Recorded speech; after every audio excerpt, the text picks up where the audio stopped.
अस्सलाम वालेकुम dear students. मेरे काफ़ी स्टूडेंट्स हैं गवर्नमेंट कॉलेज सैटेलाइट आउनचंग के। मैं आपके टीचर हूँ मिस सिद्रा। तो काफ़ी बच्चों के मैसेजेस आए थे कि उन्हें केमिस्ट्री में बहुत मुश्किल हो रही है, तो मैंने सोचा क्यों ना वीडियोस बना के उनको लिंक दे दिया जाए और वो ख़ुद ही पढ़ते रहें।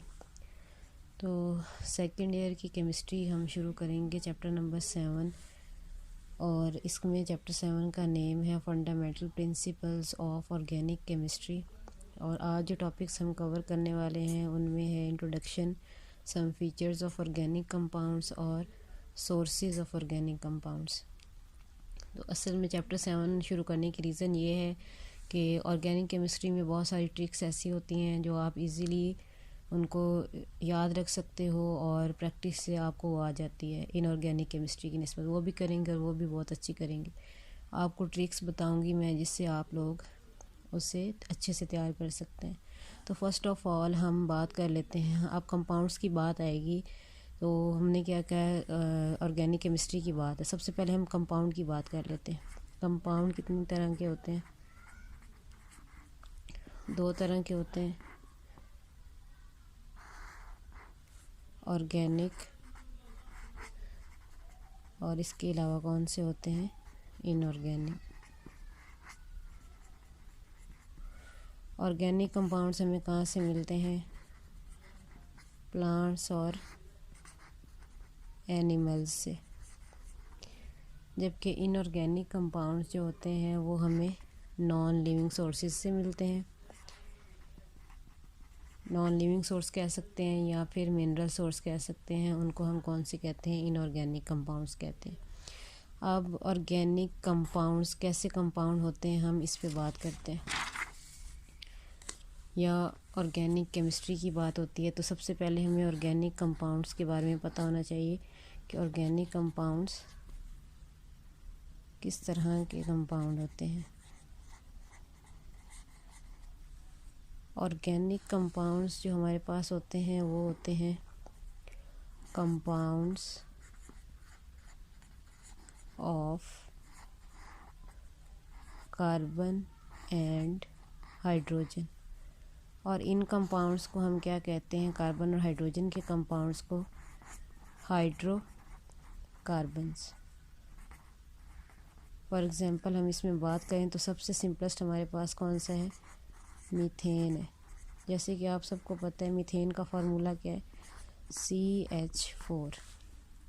इसे हम एक्सप्लेन करते ओपन करके लिखते हैं तो एक हाइड्रोजन यहाँ पे आ गया, एक हाइड्रोजन यहाँ आ गया। ये सिंपल वैसे ही बनाया होता तो इसका टेट्राहेड्रल स्ट्रक्चर है। तो इसमें देखें कि हमारे पास compounds of carbon and hydrogen है। फॉर एग्जांपल मैं इसका ये हाइड्रोजन जो है वो रिप्लेस कर देती हूँ किससे? एक नया ग्रुप ले आती हूँ यहाँ पे OH। तो अब ये मेरे पास क्या बन गया? CH और यहाँ पर क्या हो गया? OH। अब ये कंपाउंड ऑफ कार्बन और हाइड्रोजन तो है, कार्बन भी मौजूद है, हाइड्रोजन भी मौजूद है। इसके अलावा नया कंपाउंड कौन सा आ गया? ऑक्सीजन आ गया। तो अब ये क्या है? हाइड्रोकार्बन का क्या हो गया? यहाँ पे ये डेरिवेटिव बन गया। अब इससे आपको ये आसानी हो जाएगी कि ऑर्गेनिक कंपाउंड्स में हमने क्या पढ़ा? Compound of carbon and hydrogen, जिनमें हाइड्रोकार्बन आते हैं। मीथेन की एग्जांपल ली। उसके बाद अगर हम मीथेन की जगह OH लिख दें या सिंपली मैं इसको कह देती हूँ X में कुछ भी हो सकता है। इसमें Cl हो सकता है, Br हो सकता है और ऑक्सीजन हो सकता है, नाइट्रोजन हो सकता है, सल्फ़र हो सकता है, तो फॉस्फोरस हो सकता है, कोई भी हैलोजन हो सकता है। और इस तरीके से हम क्या कर सकते हैं? कोई भी X यहाँ पर, यानी सिंपल क्या होगा? कार्बन है, हाइड्रोजन हाइड्रोजन हाइड्रोजन और यहाँ पर X लग जाए तो इसको हम क्या कहेंगे कि ये डेरिवेटिव है। किसका डेरिवेटिव है? ऑर्गेनिक कंपाउंड का डेरिवेटिव है। तो अब आपको ऑर्गेनिक कंपाउंड की समझ आ गई होगी। तो अब हम इसके बारे में थोड़ा सा देखते हैं कि ऑर्गेनिक कंपाउंड्स के बारे में क्या इंट्रोडक्शन हमारे पास। अब हमने इंट्रोडक्शन की बात करनी है जब, तो इसमें हम क्या बात करेंगे? आपने बहुत ही एक इम्पॉर्टेंट चीज़ इसमें सुनी होगी, वो क्या है? वो है वाइटल फोर्स थ्योरी। वाइटल का मीन है लाइफ या बहुत ही कोई एसेंशियल किस्म की, ज़रूरी किस्म की फोर्स थ्योरी कोई आ रही है। तो सबसे पहले क्या समझा जाता था, इस थ्योरी के मुताबिक ये समझा जाता था कि जो हमारे पास ऑर्गेनिक कंपाउंड्स हैं ये कहाँ से हमें मिलते हैं। हमने इसका एक तो नेचुरल ओरिजिन पढ़ लिया कि ये हमें मिलते हैं लिविंग, हमारे पास जो सोर्सेज हैं प्लांट्स और एनिमल से मिलते हैं। और वाइटल का मतलब भी लाइफ है। तो वो कहते हैं कि ऑर्गेनिक कंपाउंड को मैन्युफैक्चर किया जा सकता है, कैन बी मैन्युफैक्चर्ड